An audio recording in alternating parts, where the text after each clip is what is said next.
สวัสดีท่านผู้ชมมาพบกับรายการเจาะลึกลาวพรีเมียร์ลีกซึ่งว่ารายการของพวกเราจะนำเอาเกี่ยวกับวงการลาวพรีเมียร์ลีกนี่มานำเสนอให้กับท่านเจ้าก็สังว่าอาทิตย์นี้ก็เป็นอาทิตย์ที่ 12 กันแล้ว หรือว่านัดที่ 12 ของการแข่งขันโดยเฉพาะแมนลาวพรีเมียร์ลีกมาเข้ามาสู้ฤดูฝนน้ำอีกถือว่าแม่นละ อาทิตย์นี้ถือว่าเตะครบ เจ้า ทุกคู่เลยอาทิตย์ที่ผ่านมาถือว่าการแข่งขันนี้ถือว่าทีมใหญ่ๆเก็บชัยชนะได้ก็ถือว่าหลายๆทีมก็ยังเก็บชัยชนะได้อยู่แล้วก็ระยะนี้ก็ถือว่าเข้าฤดูฝนบางทีมนี่เสียทางให้สนามก็มีฝนตกมาแล้วเตะบ่เป็นก็มีถือว่าสภาพสนามมีอุปสรรคสำหรับนักกีฬานั่นก็ต้องเบิ่งต่อไปแต่ว่าการแข่งขันลาวพรีเมียร์ลีกฤดูกาลนี้ก็ถือว่าถ้าบ่มีอย่างเปลี่ยนแปลงก็จะเป็นจะแข่งให้ครบทุกตารางที่มีการแข่งขันเพราะว่ารอบคาไปนี่ต้องแข่งให้จบซะก่อนจะถึกฝนก็ต้องแข่งถ้าฝนบ่แห้งกรรมการเพิ่นก็สามารถใส่เขาเรียกว่าใส่การพิจารณาถ้าตกอยู่ก็ยังเตะได้นะบ่มีการเปลี่ยนแปลงตารางเพราะว่าการแข่งขันถ้ามันตกข้างกันอาจจะเหลือแต่ทีมละนัดเท่านั้นเพราะว่าอาทิตย์ที่ผ่านมาถือว่านักเตะของแต่ละสโมสรนั่นได้ไปรับไส้ซาดถือว่ารับไส้ทีมชาติมาแต่อาทิตย์นี้ถือว่าเตะครบแล้วสำหรับอาทิตย์ที่ผ่านมาก็คือวันเสาร์อาทิตย์ที่แล้วนี่ก็ถือว่ามีการแข่งขันเส้นเดียวกันแต่ว่าหลายๆทีมนี่โดยเฉพาะเป็นทีมใหญ่ๆก็ถือว่ายังเก็บชัยชนะได้และก็ถือว่าบางทีมนี่โดยเฉพาะเป็นไฟฟ้าลาวนี่จนแบบว่าผลงานดีเด่นมาตลอดทีมที่แจกประตูนั่นก็คือไซธานีถือว่าไซธานียังจ่ายประตูอย่างว่ายังแจกคะแนนให้กับบรรดาทีมใหญ่ๆอยู่ตลอดแล้วเขาจะไปติดตามเบิ่งผลการแข่งขันในอาทิตย์ที่ผ่านมาว่ามีคู่ใดแข่งในวันเสาร์และวันอาทิตย์มีคู่ใดและทีมใดชนะใดทีมใดเสียใดถือว่าการแข่งขันในอาทิตย์ที่ผ่านมานั้นก็ถือว่าสุดมันกันเลยโดยเฉพาะก็เป็นทีมอยู่อันดับต้นๆเบียดกันแบบนี้นี่คะแนนเกือบเสียเกือบได้กันเลยถือว่ามันแน่นอนสำหรับฤดูกาลนี้แต่ทำยิดนี้เราจะมาเบิ่งกันที่อีสเทิร์นสตาร์เปิดบ้านรับการมายามของสวรรค์ยูไนเต็ดซึ่งผลการแข่งขันนั่นจะเป็นขึ้นใดพวกเราไปเบิ่งพร้อมกันสำหรับผลการแข่งขันหรือคู่ระหว่างอีสเทิร์นสตาร์พบกับสวรรค์ยูไนเต็ดคู่นี้ลิ่นกันแบบสุดมันเลยนับตั้งแต่เริ่มต้นการแข่งขันเข้ามาแมนเปิดเกมใส่กันเพื่อหวังจะยิงประตูให้ได้และก็จะเป็นฝ่ายทีมของสวรรค์ยูไนเต็ดได้ประตูขึ้นนำก่อน1-0จากการยิงจุดโทษของคูริบารีจากนั้นก็ถือว่าเกมก็มาเปิดให้โอกาสกับทีมสวรรค์ก็ถือว่าหลายครั้งจะมีประตูแต่ก็บ่มีโอกาสและก็สุดท้ายมาได้ประตูที่2จากการยิงเข้าไปแบบสบายของดีจิซุสเฮ็ดให้สวรรค์ขึ้นนำ2-0ส่วนเวลาที่เหลือในครึ่งเวลาทำอีสเทิร์นสตาร์ก็มีโอกาสหลายครั้งแต่ว่าก็ยังบ่คมพอจบเกมในครึ่งเวลาทำอี45นาทีสวรรค์ขึ้นนำ2-0เข้ามาในครึ่งเวลาที่2สถานการณ์นี่ก็ต้องถือว่าบีบบังคับให้กับทางอีสเทิร์นสตาร์นี่ต้องเปิดเกมบุกอย่างเดียวเพื่อหวังจะทวงประตูที่เสียไป2ประตูนั้นให้ได้แล้วก็เฮ็ดให้สวรรค์นี่โบต้านหับแต่อย่างเดียวได้โอกาสก็มีโอกาสโต้กลับแล้วก็มาได้ประตูจากความผิดพลาดของกองหลังของทางอีสเทิร์นสตาร์ที่สกัดบานโบขาดเฮ็ดให้จิดิซุสแปรบานเข้าไปแบบสบายเฮ็ดให้สวรรค์ขึ้นนำ3-0นอกจากนั้นแล้วจากเสียประตูไปแล้วอีสเทิร์นสตาร์ก็พยายามจะบุกยิงประตูให้ได้แต่ว่าก็ยังเฮ็ดบ่ดีพอและสุดท้ายหวังจะได้ประตูกลับมาเสียประตูอีก1ประตูให้กับดิจิซุสก็ถือว่ามายิงให้อีก1ประตูเฮ็ดให้สวรรค์เอาชนะอีสเทิร์นสตาร์ไป4-0แล้วก็จะจบเกมก็ถือว่าแบบสบายเลยของทางสวรรค์ยูไนเต็ดยิงดิจิซุสยิงไป2ประตูคนเดียวเลยในครึ่งเวลาที่2ถือว่าดิจิซุสยิงไปคนเดียว3ประตู3ประตูเป็นแฮตทริกเอาบานเมื่อนำเลยถือว่าสวรรค์นี่ตอนนี้ขึ้นมาอยู่อันดับที่5ของตารางถือว่าคะแนนนี่เก็บ3คะแนนได้ฉะนั้นแต่ตารางจึงยับขึ้นแต่สิ่งที่น่าสำคัญก็คืออินเตอร์สตาร์ลงมาอยู่อันดับที่13อิสเทิร์นสตาร์ถามโบชนะและเสียประตูหลายยังมาตามหลังไซธานีซิตี้อีกตอนนี้ไล่เลี้ยงกันแล้วสำหรับไซธานีซิตี้ถือว่าเกมนี้ก็บ่ได้เป็นการยากของทางสวรรค์ยูไนเต็ดเพราะว่าลินสบายเบื้องการคล้องเกมของสวรรค์นี่ลินง่ายอยู่แล้วเพราะว่าเบื้องในครึ่งเวลาที่1ในการคล้องบาทนี่มัน70-30เลยห่างกันเอเลยเพราะว่าสำหรับทีมสวรรค์นี่จังหวะที่ดิจิซุสยิงไปนี่ตั้มเสาอันกองหลังทีมสวรรค์กองหลังทีมอินเตอร์สตาร์นี่กระโบกเข้าไปสกัดอย่างไรปล่อยให้ดิจิซุสอันนี้เข้าแบบสบายก็ถือว่าหลายๆครั้งที่บุกขึ้นไปนั่นกองหลังก็มาง่ายๆกับล้วนแล้วล่ะก็บ่สามารถเฮ็ดได้ดีเท่าที่ควรก็สุดท้ายก็เสียให้กับทาง สวรรค์ยูไนเต็ดไปถึง 4 ประตูสำหรับอิสเทิร์นสตาร์บ่สามารถทับใครแตกได้ยิงได้ประตูนึงก็ยังดีใจมีโอกาสแต่ว่าเฮ็ดบ่ได้ยกประตูบ่ได้มองง่ายๆกองหน้าก็ยังบ่คมว่าซั่นซะแก้ตัวกันใหม่สำหรับทางอิสเทิร์นสตาร์เอาละท่านผู้ชมเรามาเบิ่งกันที่คู่ที่2ซึ่งว่าสร้างน้อยเปิดบ้านรับการมายามของ VSV United สำหรับผลการแข่งขันคู่ระหว่างสร้างน้อยเปิดบ้านรับการมายามของทีม VSV ทีมอันดับ 8 ของตารางถือว่าคู่นี้บ่ต่างกันหลายเพราะว่าเกมการแข่งขันทั้ง2ทีมแม้นมีโอกาสหลายครั้งซึ่งในครึ่งเวลาทำอิฐแต่ก็บ่มีประตูกันเกิดขึ้นจบเกม45ทีแม้นเสมอกัน0-0เข้ามาครึ่งเวลาที่2ต่างทีมก็แก้เกมมาเพื่อหวังจะยิงประตูให้ได้และเป็นทางสร้างน้อยเฮ็ดได้ดีก่อนและมาได้ประตูจากจังหวะลูกจุดโทษจังหวะที่ผู้รักษาประตูไปเฮ็ดใหม่อยู่ในขอบเขตโทษและก็เป็นอามอนเป็นคนยิงจุดโทษเข้าไปเฮ็ดให้สร้างน้อยขึ้นนำ1-0แต่ทีม VSV ก็มาแก้เกมหันมาเปิดเกมบุกใส่และก็มาได้ประตูตีไข่แตก1-1จากการยิงของภูเขาเปิดบ้านเข้ามาและก็เป็นแฟนต้าแปรบ้านเข้าไปจบเกม90นาทีแมนทั้ง2ทีมเก็บไปคนละ1แต้มก็ถือว่าได้กันไปผู้ละ1ทีมละ1คะแนนถือว่าเกมการลิงของทางสร้างน้อยนี่เบิ่งการของบานและการบุกขึ้นไปแล้วมีโอกาสหลายถือว่าทีมสร้างน้อยนี่ถือว่าเทคนิคนี่วางออกมาดีแล้วก็ทักษะของนักเตะถือว่าสมบูรณ์ก็มีโอกาสหลายเทือของสร้างน้อยแต่ว่าสุดท้ายนั้นไปเสียบานในแดนกลางน้อยนึงเพราะว่าการต่อบานก็ถือว่าคันถ้าเบิ่งตามสายตาแล้วนี่ก็อาจคือสิฟ้าวไปใส่ต่อบานกันขึ้นไปเพราะว่าตามธรรมดาทานน้ำ1-0แล้วโค้ชหรือว่ากัปตันทีมนั้นต้องมีการปรับเกมแก้เกมเพื่ออย่างเพื่อจะเก็บ3คะแนนแต่มาพลาดถือว่าแบ่งคนละ1คะแนนถือว่ามีผลเสียหายก็ถือว่าก็ยังเสียดายอยู่สำหรับทางสร้างน้อยเนาะสร้างน้อยยูไนเต็ดนี่ก็ถือว่าเสียดายยังเสียดายอยู่อุตส่าห์ขึ้นน้ำไปก่อนแล้วก็มีโอกาสที่หลายครั้งในการที่จะหนีห่างไปเป็น2ประตูแต่ว่าสุดท้ายนั้นมาเสียโอกาสนี่ก็ต้องปรับเปลี่ยนเกมกันใหม่ก็ถือว่าเป็นบทเรียนให้กับสร้างน้อยไปอีกสำหรับคู่นี่ก็ถือว่าแบ่งไปคนละคะแนนสำหรับอันดับนั่นก็ถือว่ายังบ่เปลี่ยนแปลงกันได้คนละทีมละ1คะแนนนี่เอาละท่านผู้ชมระยะนี้เราจะพักกันก่อนระยะที่2ต่อไปจึงไปเบิ่งคู่วันอาทิตย์ว่ามีคู่ใดกันแน่แข่งขันในวันอาทิตย์ตอนนี้แต่ว่าตอนนี้เราพักกันก่อน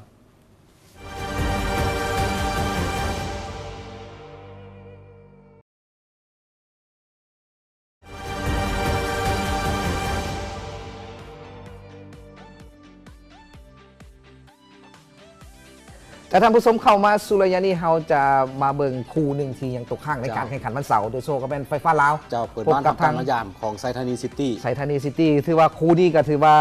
ไซธานีนี่ต้านทานของแข่งแกงของไฟฟ้าลาวบ่ได้ไฟฟ้าลาวกับบอสนใจอย่างไรถล่มเลยได้เท่าไหร่แห่งลมนะโดยเฉพาะแมนโอกาน่านี่โซฟอร์มโดดเด่นเลยคนนี้ถือว่ากองหน้าทีมของไฟฟ้าลาวโอกาน่าตอนนี้ถือว่าน้ำขึ้นเป็นดาวซันโวเพราะว่ายิงเกือบทุกนัดเลยตอนนี้ยิงนัดใดก็ถือว่า2ประตูขึ้นไปนัดนี้ก็เอาอีกแล้วสำหรับไฟฟ้าลาวก็ถือว่าฟอร์มนี่ก็ถือว่ายังแห้งมาจนบูฮูว่าจะทีมใดสีสกัดสำหรับไฟฟ้าลาว5นัดมานี่แสดงว่าชนะรวดเลยเพราะว่ารูปเกมการแข่งขันในอาทิตย์ที่ผ่านมาถือว่าไฟฟ้าการประสานงานของกองหน้าเป็นต้นแมนโซพาแล้วก็โอกาน่าถือว่าประสานงานกันได้ดีสำหรับนักเตะของทีมไฟฟ้าสุดยอดถือว่าอันดับที่4ของตารางพบกับอันดับที่14ของตารางก็ถือว่ายังรักษาฟอร์มไว้โดยเฉพาะเมนทางไฟฟ้าลาวแล้วนั่นก็คือไฟฟ้าลาวก็สามารถเก็บคะแนนแล้วก็เก็บทั้งประตูสะสมได้หลายอีกนะถึง7ประตูแล้วก็เอาชนะไซธานีซิตี้ไปถึง7ประตูต่อ1แล้วก็รักษา7ประตูต่อ0 7ประตูต่อ1เสียไป1ประตูถือว่ารักษาอันดับของตัวเองได้ก็คืออยู่อันดับที่4ของตารางลาวพรีเมียร์ลีกแล้วเขาจะมาเบิ่งอีกคู่ที่เตะกันในวันอาทิตย์วันนี้นะก็คือกองทัพเปิดบ้านรับกันมายามของลาวโตต้าคือว่าหลายคนคาดหวังว่ากองทัพนี่สิเฮ็ดได้ดีเพราะว่าลาวโตต้านั้นนักเตะไปรับไส้ทีมชาติถือว่าเกือบครึ่งทีมแต่ว่าลาวโตต้านี่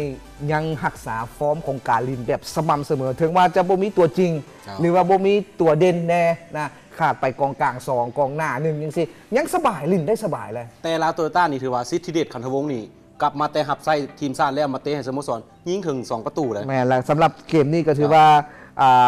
ลาวโตโยต้ายังรักษาเกมของการลินแบบได้สม่ำเสมอคุ้มเกมได้สำหรับของลาวโตโยต้านี่แล้วก็เอาชนะกองทัพไปได้แบบ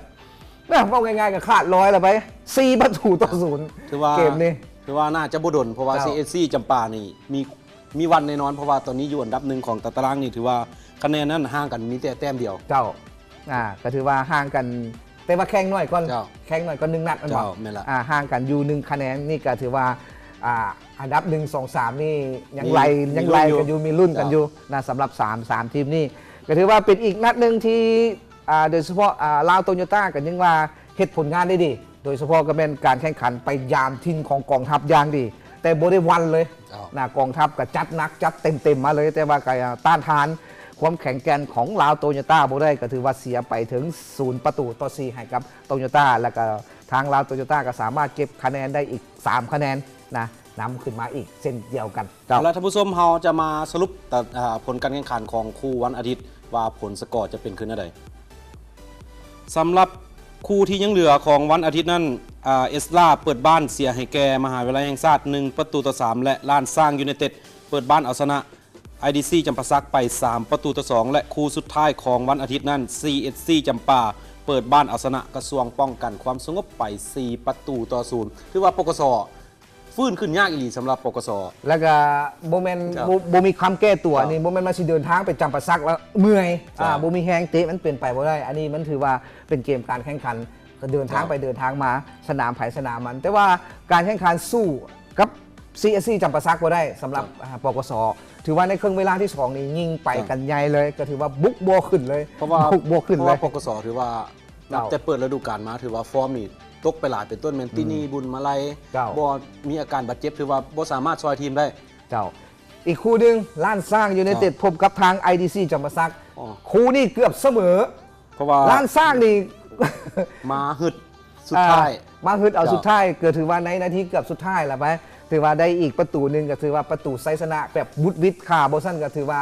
เสียฟอร์มยังไงเลยสำหรับล้านสร้างยูไนเต็ดเพราะว่าในทิ้นของตัวเองแน่ๆ IDC จำปาสักมายามถือว่าเกือบแบ่งคะแนนไปกลับบ้านได้ก็ถือว่า IDC จำปาสักนี่บริวันบริยานเลยกองเชียร์ในเมื่อนั้นท่านบริยินเลยคำว่า IDC จำปาสักนี่มีแต่ล้านสร้างจากเสียล้านสร้างโบได้สนใจคามีกองเชียร์คิดว่าเป็นเสียทีมตัวเองกันแล้วกันแต่ว่าล้านสร้างนี่ปั๊บเกมสุดท้ายบุกกระนำหลายครั้งหลายคราวก็ถือว่าประสบความสำเร็จเพราะว่าล้านสร้างนี่ได้เปรียบเรื่องกองเชียร์อยู่แล้วแล้วก็สภาพสนามอยู่แล้วเพราะว่าเป็นทีมของตัวเองแม่ละแล้วก็เป็นสนามที่ตัวเองคุ้นเคยแด่โดยส่วนอีกคู่หนึ่งก็ถือว่าเอสลาเนียนลินในบ้านของตัวเองกันเช่นเดียวกันแล้วก็เสียให้ทางมหาวิทยาลัยแห่งชาติไป3-1เสียให้ทางมหาวิทยาลัยแห่งชาติ1-3เพราะว่าสำหรับ3ประตูนั้นมีนักเตะต่างชาติได้ประตูอีกก็คืออีมิก้าเอาอีกแล้วยิงอีกแล้วถือว่าฤดูกาลนี้นักเตะต่างชาตินี่ถือว่าเฮ็ดผลงานได้ดีแล้วยิงอีกแล้วแต่ว่าทุกทีมเนาะคือว่านักเตะต่างชาติเป็นผู้ยูสูนหน้าเบิดหนึ่งอาศัยความใหญ่2อาศัยความแห้งและ3มานี่ก็คือทักษะของการบังบานได้เบียดบานได้สิกองหน้าถือว่าบ่ได้ยิงก็ยังทรงให้มูยิงได้สำหรับกองหน้าของคนต่างชาติว่าง่ายๆซาเว้าคันเว้าบ้านเฮาเพิ่นว่ากระดูกคนละเบิ่งนะกองหลังตัวน้อยๆสิไปเบียดกองหน้าว่าไงได้มันเป็นไปบ่ได้อีมิก้านี่ถือว่าเป็นคนที่ฮู้พางใหญ่แม่นบังบานทักษะดีบังบานยังบ่มาซ้ำโตเอาตัวบังที่2คนนี่ก็ถือว่าเอากันอยู่ยากนี่ก็ต้องเบิ่งอีกขากลับว่าทางครูฝึกแต่ละทีมนี่จะแก้เกมกันได้โดยเฉพาะแม่นต้องใส่กองหลัง2คนบ่มาบังมาเบียดต้องเบิ่งอีกจังหวะนึงเนาะโดยเฉพาะแม่นทางอิสรานี่กองหลังน้อยอยู่แล้วเพราะว่าอิสรานี่อาศัยแบบว่านักเตะที่มีความสามารถพรสวรรค์แล้วก็เป็นนักเตะที่คนลาวเบิดเลยแม่นละอาศัยความแห้งกำลังมีแต่ว่าตัวนี่อาจสิน้อยบ่สู้ทางกันทีมอื่นที่เขาเจ้ามีกองหน้าตัวใหญ่อย่างแบบนี้ก็ต้องเบิ่งกันอีกว่าจะมีการแก้เกมกันได้ในระยะต่อไปและนั่นก็คือผลของการแข่งขันทั้งวันเสาร์วันอาทิตย์ที่พวกเขานำมาเสนอส่วนว่าตารางอันดับจะเป็นจังไดนั่นระยะต่อไปพวกเขาจะนำเสนอให้ท่านผู้ชมได้รับชมกันแต่ว่าตอนนี้เข้าพักกันก่อนระยะต่อไปจริงมาติดตามชมในระยะสุดท้ายของรายการของพวกเขา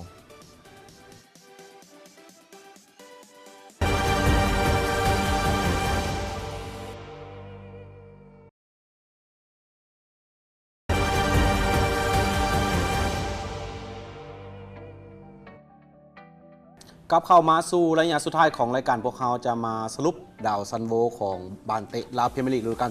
2016 ถือว่า11 นัดผ่านไป11 นัดผ่านไปนี่ประตูนี่รวมแล้วนี่เกือบห้วยประตูได้ถามว่ารวมประตูทั้งหมดแต่ว่าเขาต้องมาสรุปเบิ่งดาวยิงโดยเฉพาะผู้ใดยิงประตูได้หลายที่สุดก็คือดาวซันโว ตอนนี้ถือว่ามีอยู่5 คน เจ้า นะเขาจะไปติดตามเบิ่งว่ามีไผแดนและก็มาจากทีมใด สำหรับดาวซันโวดาวยิงสูงสุดของลาวพรีเมียร์ลีกฤดูกาล 2016 ใน 11 อาทิตย์ที่ผ่านมาอันดับที่ 1 นั่นแมนโอกานานักเตะชาวฮองโกจากสโมสรไฟฟ้าลาวยิงไป 11 ประตู และอันดับที่ 2 นั่นแมนอิมิกานักเตะจากชาวไนจีเรียจากสโมสรมหาวิทยาลัยแห่งชาติยิงไป 10 ประตู ส่วนอันดับที่ 3 นั่นแมนโสภาไซสนะกองหน้าจากสโมสรไฟฟ้าลาวยิงไป 9 ประตู และอันดับที่ 4 นั่นมี 2 คนที่ 1 ดีจิสุดนักเตะกองหน้าซาวเบซินจากสโมสรสวรรค์ยูไนเต็ดยิงไป 8 ประตู และอันดับที่ 4 รวมนั่นแมนอาบูกามาลากองหน้าซาวไลบีเรียจากสโมสร CSC จำปายิงไป 8 ประตู ถือว่านักเตะของสโมสรใดสามารถยิงประตูได้หลาย ทีมจะขึ้นไปอยู่ถึงหัวตารางแน่นอน เจ้าก็ถือว่านั่นก็ถือสรุปดาวซันโว เจ้า นั่นก็ถือว่ายังบ่ห่างกันปานใด11 19 แล้วก็ 8มีเพียงแต่3 ประตูจะเราต้องติดตามเบิ่งอีกอาทิตย์นี้ว่าจะมีการเปลี่ยนแปลงแน่นอนมีการเปลี่ยนแปลงแน่นอนมีการยิงประตูกันอย่างแน่นอนแล้วตอนนี้เราจะไปติดตามเบิ่งตาราง หลังจากตารางว่าไผทีมใดอยู่อันดับใดแล้วเราจะไปติดตามเบิ่งว่าวันเสาร์ และวันอาทิตย์ วันอาทิตย์นี้มีคู่ใดเตะกันแน่ สำหรับตารางคะแนนตอนนี้ก็ถือว่าอันดับหนึ่งยังเป็น CSC จำปาแข่ง 11 นัดมี25 คะแนน ส่วนอันดับที่ 2 นั่นลาวโตโยต้าแข่ง 9 นัดมี24 คะแนน และอันดับที่ 3 นั่นล้านสร้างยูไนเต็ดแข่ง 9 นัดมี22 คะแนน ส่วนอันดับที่ 4 แมน EDL หรือว่าสโมสรไฟฟ้าลาวแข่ง 10 นัดมี 18 คะแนน และอันดับที่ 5 สวรรค์ยูไนเต็ดแข่ง 10 นัดมี 17 คะแนน อันดับที่ 6 มหาวิทยาลัยแห่งชาติแข่ง 9 นัดมี 17 คะแนน ส่วนอันดับที่ 7 นั่นลาวอาร์มี่แข่ง 10 นัดมี 15 คะแนน อันดับ 8 เป็นของ VSV United แข่ง 11 นัด ถือว่ามี 14 คะแนน อันดับ 9 เป็น ESLA FC แข่ง 11 นัด ถือว่าแข่งหลายที่สุดแล้วมี 11 คะแนน อันดับ 10 เป็นของสร้างน้อย FC แข่ง 9 นัด มี 8 คะแนน อันดับ 11 เป็นปกสแข่ง 10 นัด มี 7 คะแนน อันดับ 12 เป็น IDC จำปาสักแข่ง 10 นัด มี 4 คะแนน อันดับ 13 Eastern Star แข่ง 9 นัด มี 4 คะแนน และอันดับสุดท้าย อันดับที่ 14 เป็นของไซธานีซิตี้แข่ง 10 นัด มีเพียง 4 คะแนน ก็ถือว่าตารางคะแนนตอนนี้ฮู้แล้วว่า เจ้า ผู้ใดขึ้นอันดับหนึ่งแต่สิ่งสำคัญอย่าซูประมาททีมล้านสร้างลาว เจ้า โตโยต้าเพราะว่าทีม CSC จำปานั่นแข่งลื่น 2 นัด แม่นละถ้าหากว่าทางลาวโตโยต้าทางล้านสร้าง เจ้า แข่ง 2 นัด แน่นอนต้องแซงไป เจ้า อยู่แล้วนะเพราะว่าแข่งหน่อยกลัวถึง 2 นัดเลยก็ว่าได้แล้วตอนนี้เราจะไปติดตามเบิ่งว่ามื้ออื่นวันเสาร์นี้แล้วก็วันอาทิตย์นี้จะมีคู่ใดพบกับคู่ใดแข่งอยู่ที่สนามใดเราไปเบิ่งพร้อมๆกันเลยว่าวันเสาร์มีคู่ใดแด สำหรับโปรแกรมแข่งขันอาทิตย์นี้เอามาเบิ่งกันที่วันเสาร์กันก่อนวันที่ 18 พฤษภาคม 2016 คู่ที่ 1 กระทรวงป้องกันความสงบจะเปิดบ้านรับการมายามของ IDC จำปาสักเวลา 17:00 แข่งขันกันที่สนามกีฬาหลัก 16 และคู่ที่ 2 นั้นสโมสร EDL หรือว่าสโมสรไฟฟ้าลาวจะเปิดบ้านรับการมายามของทีมมหาวิทยาลัยแห่งชาติเวลา 18:00 แข่งขันกันที่สนามกีฬาล้านสร้างซึ่งว่าคู่นี้สถานีโทรภาพทีวีลาวของพวกเราทำการถ่ายทอดสดและคู่สุดท้ายของวันเสาร์ CSC จำปาทีมอันดับหนึ่งของตารางลาวพรีเมียร์ลีกจะเปิดบ้านรับการมายามของไซธานีซิตี้เวลา 16:00 อยู่ที่สนามกีฬาจำปาสักส่วนวันอาทิตย์วันที่ 19 พฤษภาคม 2016 คู่ที่ 1 ลาวโตโยต้าจะเปิดบ้านรับการมายามของทีมสร้างน้อยเวลา 17:00 แข่งขันกันที่สนามกีฬาเจ้าอนุวงศ์และคู่ที่ 2 VSV จะเปิดบ้านพบกับทีมล้านสร้างยูไนเต็ดเวลา 18:00 แข่งขันกันที่สนามกีฬาล้านสร้างและคู่สุดท้ายของวันอาทิตย์ก็คือลาวอาร์มี่จะเปิดบ้านรับการมายามของทีมสวรรค์ยูไนเต็ดเวลา 16:00 แข่งขันกันที่สนามกีฬากองทัพแล้วก็เฮียนนั่นท่านผู้ชมฮู้ตื่มก็คือคู่ที่ถ่ายทอดสดในวันอาทิตย์นั้น VSV กับล้านสร้างนั่นสถานีโทรภาพทีวีลาวของพวกเราทำการถ่ายทอดสดคู่ที่เป็นตาเบิงที่สุดก็แม่นของทางมหาวิทยาลัยแห่งชาติพบกับ EDL หรือว่าไฟฟ้าลาว ถือว่าฟอร์มตัวนี้กำลังเข้าฟักทั้ง 2 ทีมเลยตอนนี้